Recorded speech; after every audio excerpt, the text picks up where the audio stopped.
ओम शांति।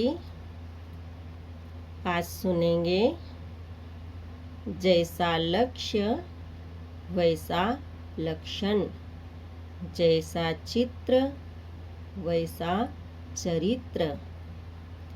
अपनी प्रवृत्ति को पवित्र बनाने के लिए पहले तो परमपिता परमात्मा शिव ने पवित्र लक्ष्य दिया है। पवित्र लक्ष्य को सामने रखने से ही पवित्र लक्षण भी आते हैं।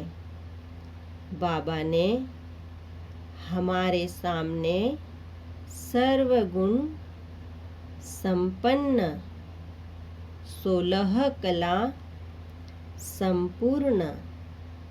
संपूर्ण निर्विकारी मर्यादा पुरुषोत्तम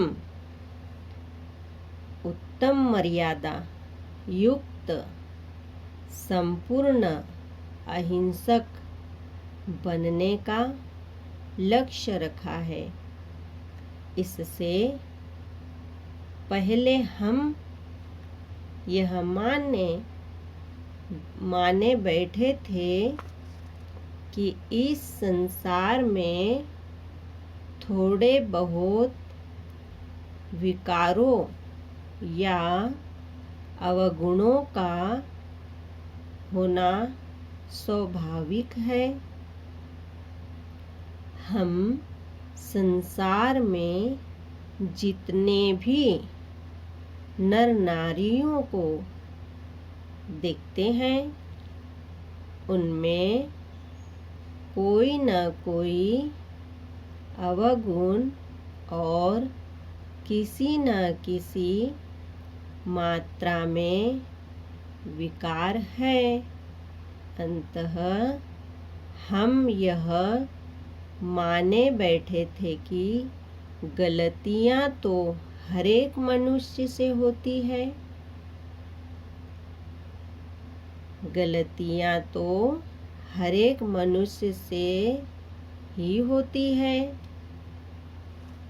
तब हमें यह मालूम नहीं था कि हमने जिस युग के नर नारियों को देखकर अपनी ऐसी धारणा बनाई हुई है वह तो कलयुग है, जो कि ऐसे नर नारियों के कारण ही निकृष्ट माना जाता है। मनुष्य की यह स्टेज अथवा स्थिति तो पतन की स्थिति है।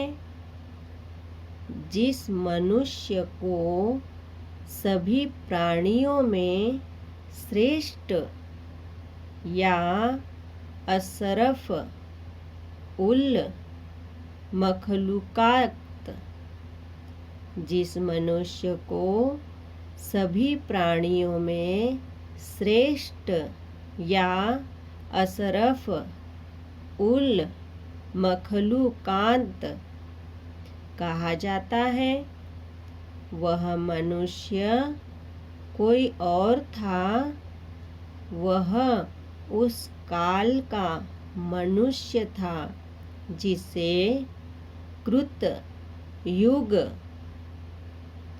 देव युग अथवा सतयुग कहा जाता है।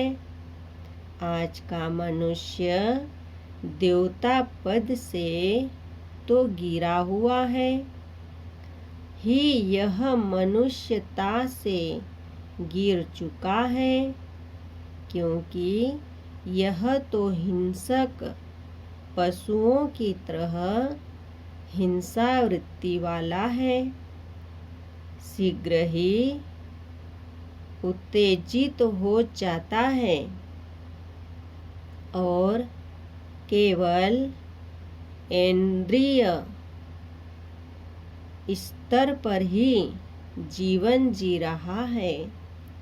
परमपिता परमात्मा शिव ने हमारे सामने संपूर्ण दिव्य नर और नारी का चित्र खींचा है, जिन्हें कि भारत की संस्कृति में श्री लक्ष्मी नारायण अथवा देवता और देवी कहा गया है। बाबा ने समझाया, परमपिता परमात्मा शिव ने हमारे सामने संपूर्ण दिव्य नर और नारी का चित्र खींचा, जिन्हें कि भारत की संस्कृति में श्री लक्ष्मी नारायण अथवा देवता और देवी कहा गया है। उस संपूर्ण पवित्र प्रवृत्ति की स्थिति तक पहुँचने के लिए पुरुषार्थी जीवन का आदर्श भी परमपिता शिव भोलेनाथ ने सृष्टि के आदि पिता ब्रह्मा और आदि माता जगत अम्बा बाबा ने क्या समझाया, जीवन का आदर्श भी परमपिता शिव ने सृष्टि के आदि पिता ब्रह्मा और आदि माता जगत अम्बा के नाम रूप से हमारे समक्ष रखा है। अंतः अब जबकि उच्च कर्मों का चित्र हमारे सामने है, तब हमारे लिए चरित्र भी बनाना सहज है। जैसा लक्ष्य वैसा लक्षण और जैसा चित्र वैसा चरित्र, यह फार्मूला हमारे सामने रखते हुए परमपिता परमात्मा शिव ने हमारे चलने के लिए कर्मों की जो लकीर लगाई है, बाबा ने लास्ट में क्या समझाया, हमारे चलने के लिए कर्मों की जो लकीर लगाई है, उसके मार्ग चिन्ह निम्नलिखित है। उसके मार्ग चिन्ह निम्नलिखित है। ओम शांति।